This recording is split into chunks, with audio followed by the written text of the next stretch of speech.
Assalamu alaikum, dear students. As we are continuing with the topic strategies to deal with the global warming, various strategies हमने पढ़े, but the most important strategy to deal with the global warming is Kyoto Protocol.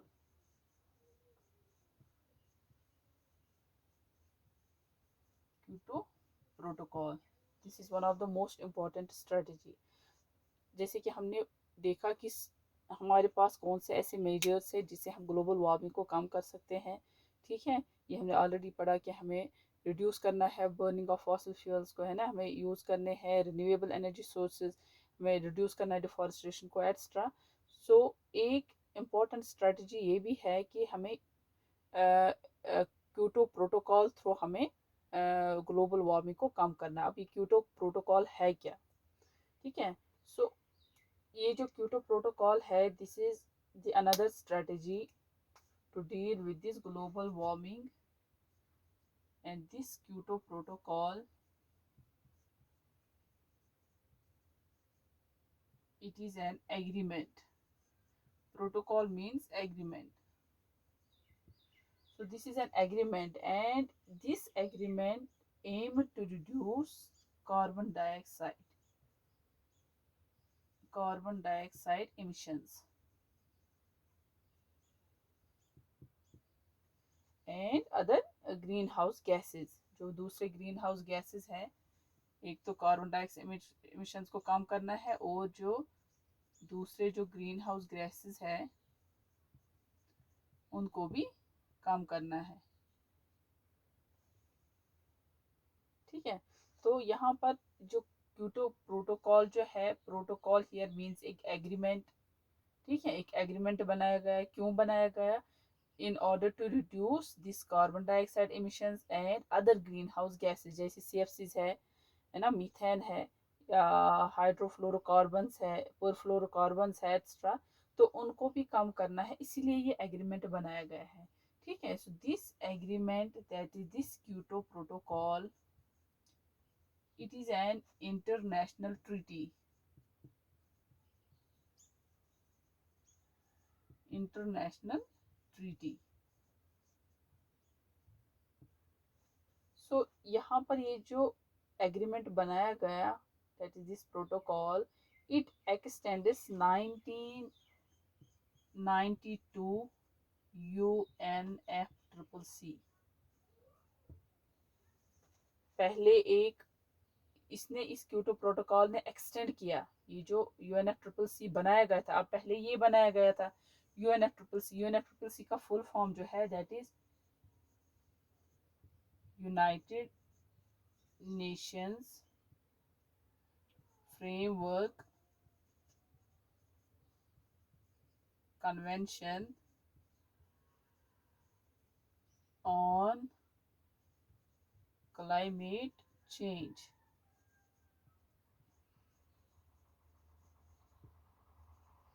Climate change एक ही framework बनाया गया था। क्यों ये बनाया गया था? In order to reduce the green house gases. Generally जो ग्रीन हाउस गैसेज है, जो हमें ऑलरेडी पता है कौन कौन से हैं, तो इनको इसलिए फ्रेमवर्क बनाया गया कि हमें उन ग्रीन हाउस गैसेज को रिड्यूस करना है, इनकी एमिशंस को रिड्यूस करना है, ग्रीन हाउस गैसेज एमिशन। ठीक है, जनरली ये फ्रेमवर्क किस लिए बनाया गया? क्योंकि ये जो ग्रीन हाउस गैस इमिशन हो रहा है उनको जनरली कम करना है, इसीलिए 1992 में ये फ्रेमवर्क बनाया गया है। बट उसके बाद जो क्योटो प्रोटोकॉल बनाया गया, एक एग्रीमेंट बनाया गया, ये इसने इस एग्रीमेंट ने इसको एक्सटेंड किया, क्योंकि इसका मकसद भी, इसका एम भी क्या था कि हमें रिड्यूस करना है ग्रीन हाउस गैसेस को। ठीक है, इनकी इमिशंस को रिड्यूस करना है। तो इसका भी जो एक एम है कि हमें कार्बन डाइऑक्साइड इमिशंस को कम करना है, इसका मेन एम रहता है इस क्योटो प्रोटोकॉल को, कि दूसरे गैस भी कम करने, लेकिन मेजॉरिटी में हमें देखना है कि जो कार्बन डाइऑक्साइड है, इसका मेन एम रहता है कि कार्बन डाइऑक्साइड इमिशंस को कम करना है, क्योंकि हमने ऑलरेडी पढ़ा है कि कार्बन डाइऑक्साइड का कंट्रीब्यूशन ज़्यादा रहता है ग्लोबल वार्मिंग के लिए। ठीक है, तो इसीलिए यहाँ पर मेन फोकस दिया गया है कि कार्बन डाइऑक्साइड को कम करना है। यहाँ पर जनरली ये फ्रेमवर्क बनाया गया है कि जनरली ये ग्रीन हाउस गैसेस को कम करना है। लेकिन क्योटो प्रोटोकॉल इसलिए बनाया गया है कि मैन फोकस इस चीज़ पे दो, कार्बन डाइऑक्साइड पे दो, कि इसकी इमिशंस को कम करना है। ठीक है, तो इसने इसको एक्सटेंड किया, यूएनएफसीसीसी को एक्सटेंड किया इस प्रोटोकॉल ने। अब देखो, जो ये यूएनएफसीसीसी है, अब इसका भी जो एम रहा था, एम था कि हमें ग्रीन हाउस गैस को इमिशंस को कम करना है, तो ये प्रोटोकॉल अडॉप्ट किया गया। अब ये कब अडॉप्ट किया गया? So this Kyoto Protocol, it was adopted in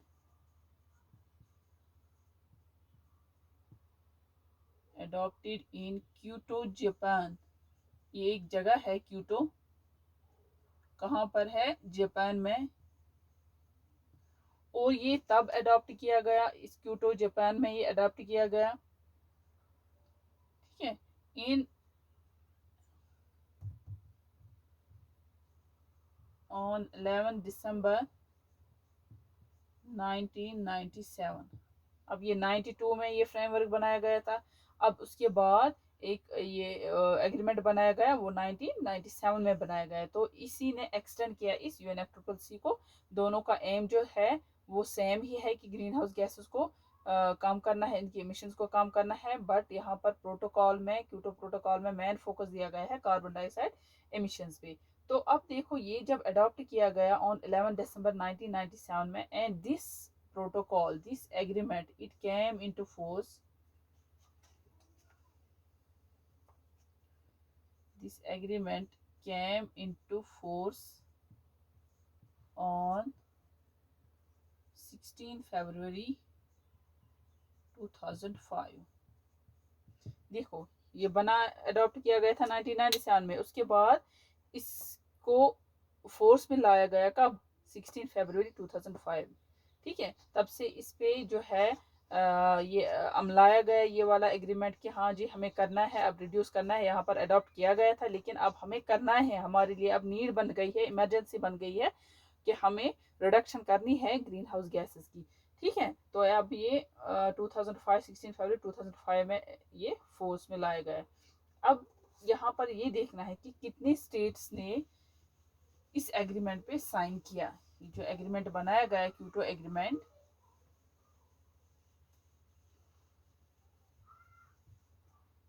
तो करंटली अगर हम देखेंगे 192 स्टेट्स जो है, they have signed this agreement.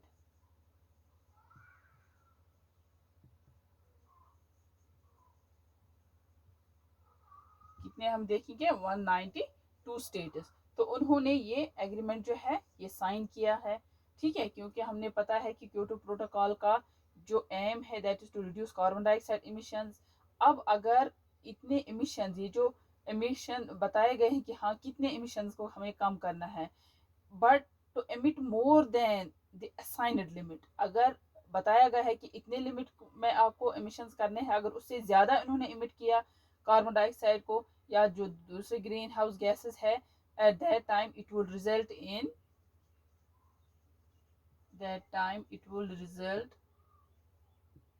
in a penalty for that violating country।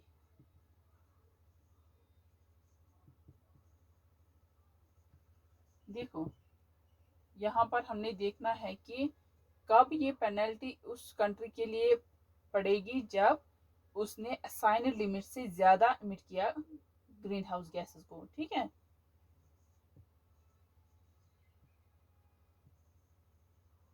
if the country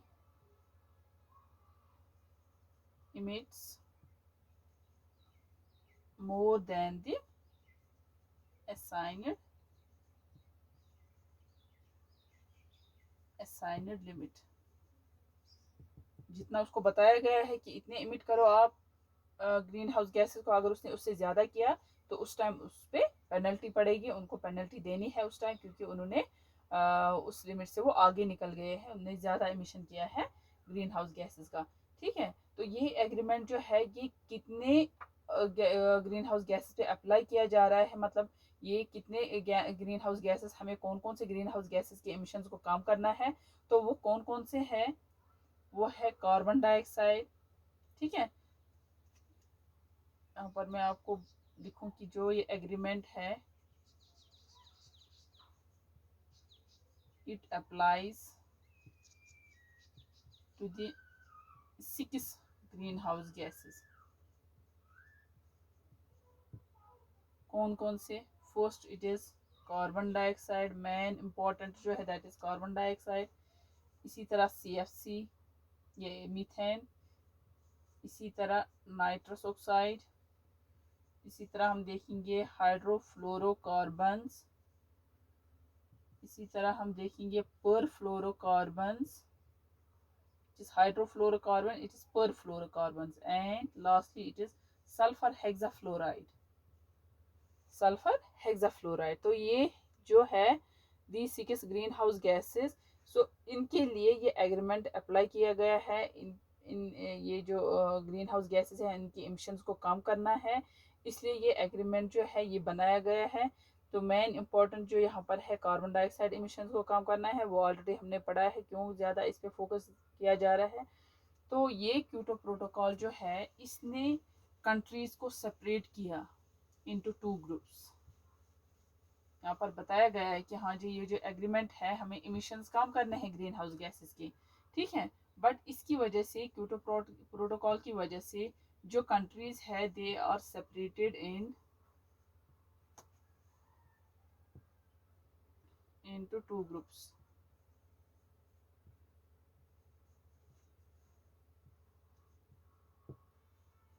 so 2 groups में इनको सेपरेट किया गया। First it is developed countries and second it is developing countries।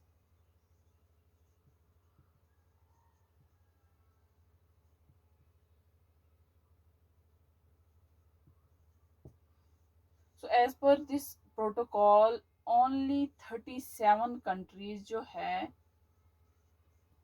37 countries they commit themselves to to reduce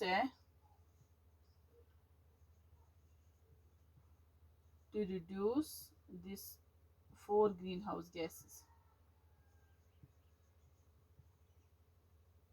देखो यहाँ पर जो Kyoto protocol की वजह से इन्होंने देखा कि जो डेवलप्ड कंट्रीज जो है वो डेवलपिंग कंट्री जो है इनके लिए अलग अलग से इमिशन लिमिट जो है वो अलग अलग रहेंगे, क्योंकि यहाँ पर हम देखेंगे कि जो 192 कंट्री जो है उन्होंने साइन किया था इस प्रोटोकॉल को, इस क्योटो प्रोटोकॉल को, लेकिन उनमें से जो 37 कंट्रीज जो है उन्होंने कमिट किया कि हाँ हम रिड्यूस करेंगे ग्रीन हाउस गैसेस को। कितने ग्रीन हाउस गैसेस को वो रिड्यूस करेंगे, उनकी इमिशंस को, वो 4 ग्रीन हाउस गैसेस के इमिशंस को कम करेंगे।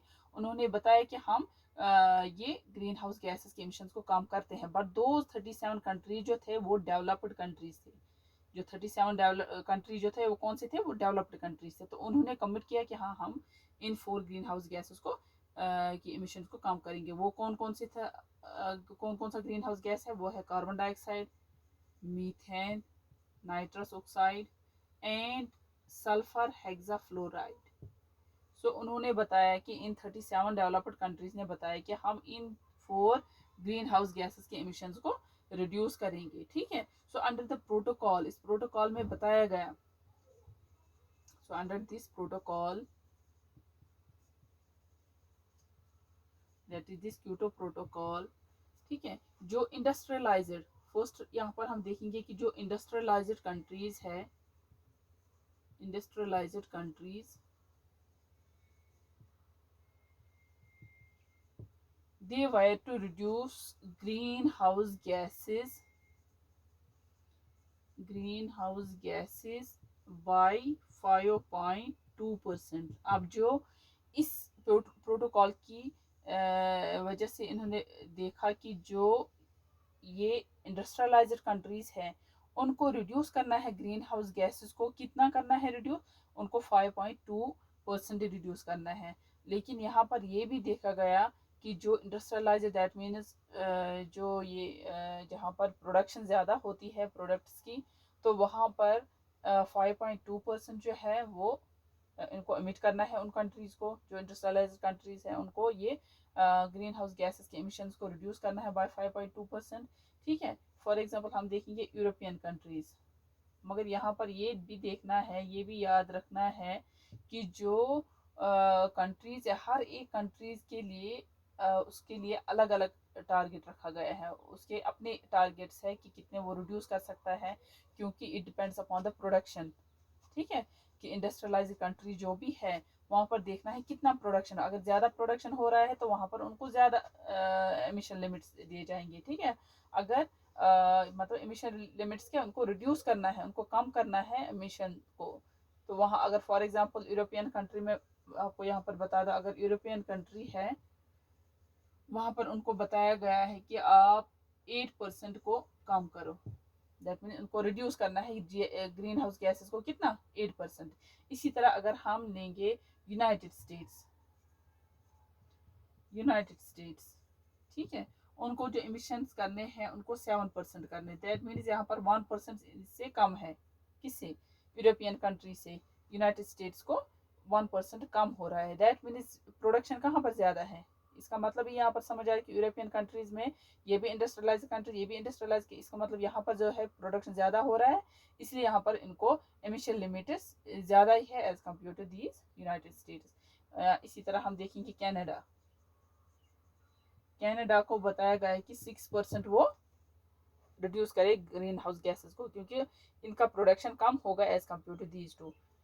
ठीक है, यहाँ पर ये देखना है कि जितने भी इंडस्ट्रियलाइज्ड कंट्रीज हैं वो रिड्यूस करेंगे ग्रीन हाउस गैसेस को, लेकिन हर एक कंट्री के लिए अपने ओन टारगेट लिमिट्स होंगे। क्यों अपने उनके टारगेट लिमिट्स होंगे, क्योंकि depends upon the production of the products, कितने प्रोडक्ट्स वहाँ पर कितने प्रोडक्शन हो रहे हैं, तो उस हिसाब से उनको जो एमिशन लिमिट्स है वो दिए जाएंगे। ठीक है, so this was about the Kyoto protocol कि ये जो एग्रीमेंट बनाया गया, this is also the one of the main important strategy to deal with the global warming.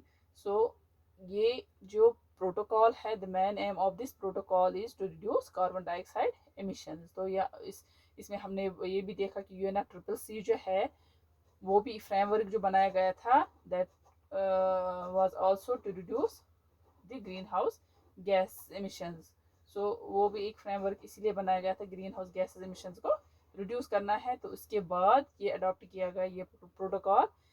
तो इसका भी जो एम है that is to reduce carbon dioxide, यहाँ पर पर्टिकुलरली यहाँ पर ये फोकस दिया गया है कि कार्बन डाइऑक्साइड एमिशंस को रिड्यूस करना है। तो ये हमने देखा कि ये भी एक स्ट्रेटजी है हमारे पास, कैसे हम ग्लोबल वार्मिंग को कम कर सकते हैं बाय दिस एग्रीमेंट।